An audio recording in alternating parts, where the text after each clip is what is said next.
Hello, and welcome to this short screencast about recording validation in the Skills and Roles Manager. Validation can be recorded either when the skill is created or at a later date. I'm now going to open the application and show you how this can be done. Application open, and we're going to show how you can record validation when you create a skills record. So we're going to choose a structured skill record. I'm going to go by title. You can see that this crystallization skill here requires validation. You can tell that from the icon. So we click OK.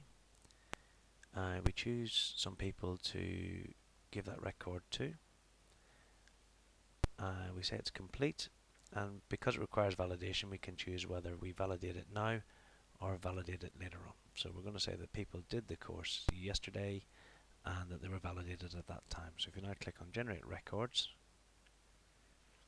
and we go and we look at those people records,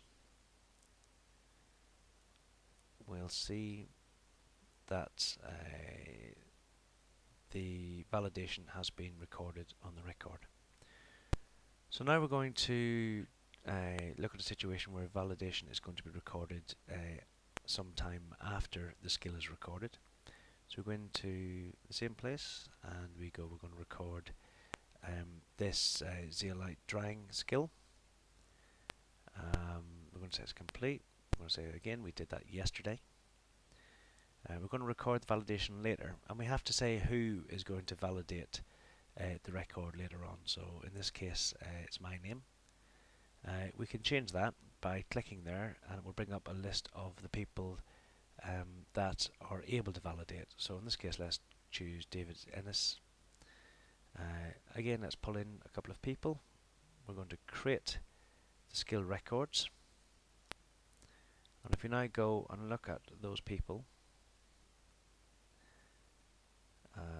we can see it's the record here. We can see that it's marked as requiring validation. If we go into the record, we can see that there's no validation has been recorded on it yet. There is a button at the top, and if we click on that button, then that's when validation will take place. The system will check that you're allowed to actually click on that button. If I close that record, if you want to see all of the records that are currently requiring validation, then we can go to Skills by Person and then by Validator, and this is where we can see all of the records that are currently awaiting validation. Again, there's nothing to stop somebody going into one of those records, and as long as they're the right person, they should be able to click on the Validate button at the top of the screen and mark that record as validated.